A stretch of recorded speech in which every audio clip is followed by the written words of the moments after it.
Hey guys, thanks for tuning back into the channel. I'm the Arkansas RC newbie, and on today's episode, oh, have we got a doozy for you. These are the Desert Lizard 90mm internal spring sets of shocks. I've got two of them. We're going to be installing them on my RGT today, and hopefully these shocks will make me a better crawler. I don't know. We're going to take the stock ones off. We're going to take a look at setting these things up. I've never done this before. We've got some shock oil. All right, guys, hit that like button, hit that subscribe button. Let's get into it.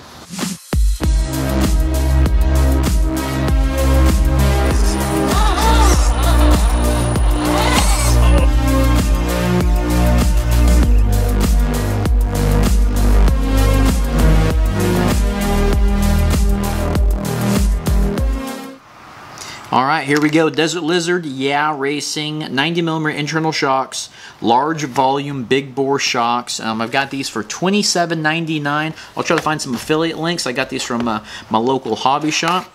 And everybody out on the crawler course, everybody in the group runs these guys. Everybody swears by them, so I was like, you know what? I'm tired of missing out. Let's see what these things are all about. Now, apparently these are pretty difficult to set up. I don't know. We're going to read some instructions and kind of hope everything goes good. So, got a little instruction sheet here. Definitely going to need that. There we go. Now here we are. Now apparently these things do not have oil in them whatsoever, but I can say, boy, do they feel good. Now I've got a video on the Endura ones that Amazon was selling, and they didn't feel half as good as these. These feel very good quality, but those did not have internal shocks, or internal springs either. So I wanted to go with green, something a little different. Now we do have some springs here. It looks like we have a whole plethora of springs. We've got some mounting hardware, if you guys can see that. And we've got some, looks like some different O-rings and things like that, so some extra stuff. Extras are always good. And we've even got a tool to take, looks like maybe take one of these caps or something off. So, alright. Now, the problem I'm having, let's go ahead, and that's pretty much everything that comes with this kit, right? And we've got two sets of them, because I'm going to be doing the front and the rear. Now, the problem I've been having with the RGT, let me show you guys, is when I'm crawling, I was very top heavy, right? So what did I do? I went and got a new body. You guys have seen this new body, and if you haven't, I've got a whole video on it. I got a new body because I was so top heavy, and every time I was crawling, I would just hit a rock or something, or I'd start to go down a pretty decent decline, and my wheels would just pop down, and it would result in me just flipping. So after getting the new body, it really helped without being so top heavy. The issue was still my shocks. Everybody talks about my shocks, and they look at them and they go, you know what, those things aren't too bad. Now, I don't know what they're basing that off of, because they're very loud. They're decently smooth. All I've done is add some 50 weight on here and hoping that would help out and slow it down a little bit. But the rebound is very fast, the damping is very fast, and it's just something I've been wanting to upgrade for a while. Now, the only thing that keeps this grounded for the most part, one of the guys in my crawling club there, he gave me some rubber bands, and those rubber bands have helped so much. I mean, that was just a complete change up. I've got them on the rear and I've got them on the front. It makes a massive difference. And I have seen some of the guys run the Desert Lizards with the rubber bands on there, and it's really helped them as well. That was a complete game changer, so I'm really hoping that these Desert Lizards will be sucked in the entire time, right? Just like that, kind of compressed all the way. And whenever I go to maybe 3-wheel action, I start getting some flex, they just slow me down, because these guys here they push a lot unless I have them completely strapped down. So I'm hoping to add some pretty heavy internal springs to them to just keep them from shooting my vehicle off of the course. So hopefully these guys here do the job. I'm expecting it to be really tough right here and just a very slow rebound.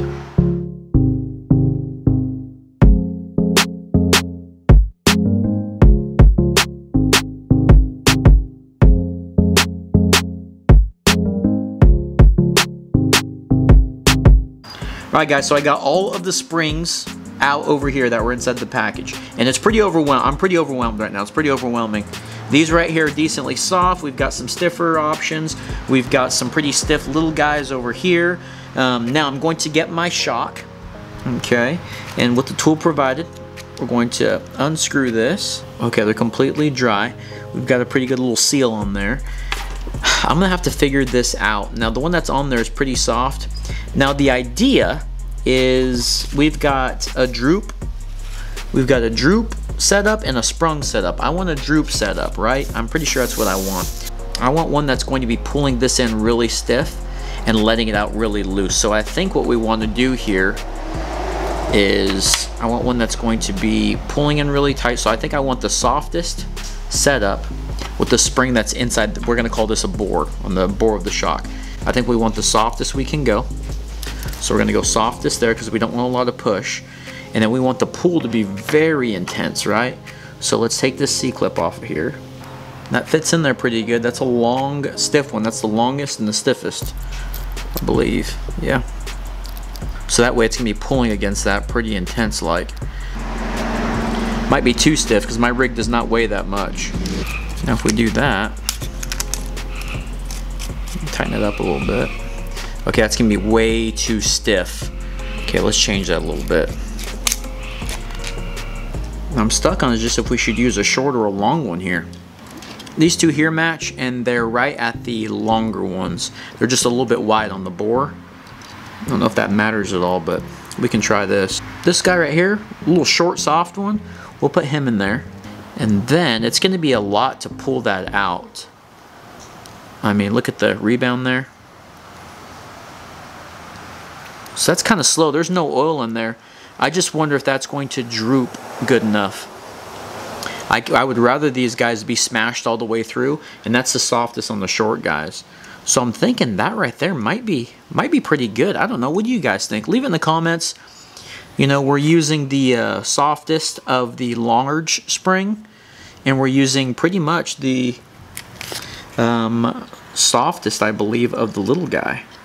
Okay, now it says to damper oil. We're going to put this in here, and I'm using the Traxxas 50 weight because I want to go very slow. And we're going to go up to the threads, I guess. I don't know how much we should fill this thing. Now what it says to do is put this in there really slow like. Okay. You screw this in a little bit. Not all the way. It's about 20%. Now it says to work this up and down. Get that oil circulating in there a little bit and get the air out. Now we're going to push it all the way down. Okay, so we're getting way more exposed out there, and again I'm going to call this a stanchion. So now we'll get the push. Okay, so that's not wanting to smash down at all. That's like locked. Pretty fast rebound. I kind of want it slower than that. I don't think I'm adding the oil right though. It feels like there's a bubble in there. That's not good. Oil's coming out. Okay. Now it says to slowly screw it in while this is depressed. Geez, that's difficult. Dude, I don't know what the hell I'm doing. Alright guys, so after about an hour of messing with this, I finally had to give up. I had to call my boy Hick Jagger, and he let me know how exactly to set them up. And Hick Jagger, thank you if you're watching. Now I want to show you guys the amount of rebound, how slow it is. Yeah, that's what I wanted there. Now this is the softest spring in here. I'm going to open up the second set over here, and we're going to go over how to set them up, or how I set mine up. We're actually going to take this guy off here. We're going to take that C-clip off there and take that 4-hole plunger off. And I'm going to show you what spring we're going to put inside here. Okay, now right here, that's the guy we want. That's going to be the softest, longest. Now the direction said for the droop setup, you not only put a small spring here, but you put a small or a longer spring on the opposite side. So I was having that issue because it didn't want to completely close up down here. This little gap didn't want to close up. It kept doing this, and obviously because there was a spring up here keeping the tension on it. So I want these things to fully sag down and sit down, so I was happy I made that phone call. Alright, so now that's on there. Now what we're going to do is we're going to put some oil in this. Okay, got filled right to below the threads. Now Hick Jagger told me he wants to go until we touch the bottom of the rubber. Now he says just work the crap out of your shock. Got some oil overflowing.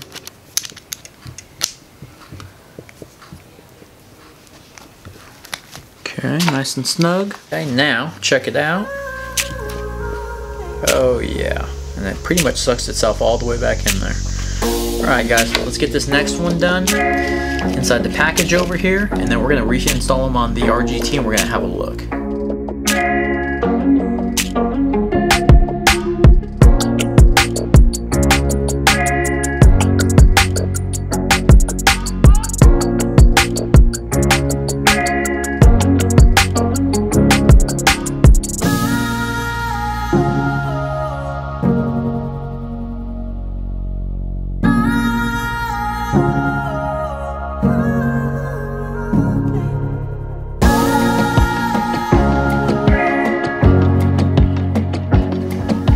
Alright, here they are on the RGT. Check them out up underneath there.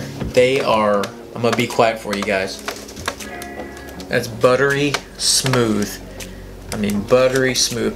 And like I was saying, I was worried about the weight on the wheels. And see, it kind of droops down, but there's still more room, some more travel there. So if I get in a really big pinch and we put a bunch of pressure on this, we'll get plenty of articulation, some flex there for the for that shock to work. And vice versa for this other one to work over here. It looks great. The stance looks awesome. I'm actually dropped this one down and actually raised it up on one more mount so we get a little bit more level. But I'm really excited about using these. This whole adventure, the whole journey with the RGT and starting from scratch just with the new crawler and getting to where we are right now has been awesome. If you guys haven't been following the journey, please hit that subscribe button, hit that like button, and you can kind of see where I started from. But yeah, we've got plenty of flex back here. I mean, wow, this thing is going to be awesome. So just 90mm desert lizards with the 80 or the 50 weight. And see, we kind of do the same thing back here, and that's what I was worried about. But in the long run, I think we might be okay just with that much exposed, you know? I just didn't want this thing to be pushing me off the trail, and it's completely slammed, but in a good way until we start to come here, then we expose a little bit, and then whenever we get in a weird situation, the other side just crumples up nice and soft. It doesn't, I don't think it's going to be pushing me off of the rocks at all. It's just extremely soft and supple. I mean, wow. Very impressed with these shocks so far. Now, are they going to make a huge difference in the crawling department? I don't know. But guys, the servo, the V10 axles, the Phoenixes that I've got on here, the new suspension, I mean, everything is just kind of coming together, and it's, you know, proving the pudding. I'm being a little bit better of a driver, better, kind of some better choices and everything with the RGT. That body's really helped, but this is the ugly duckling. We are going places. And now we got the desert lizards on there, man. Very excited about that. But all right, guys. Well, I'm gonna get out of here. Make sure you guys, like I said, man, turn the notification bell on so you guys don't miss the next crawling event and some other upgrades. We got a new motor for this guy. We're fixing to swap in here, a pretty budget one. So yeah, if you like what you're seeing, man, we will see you on the next one.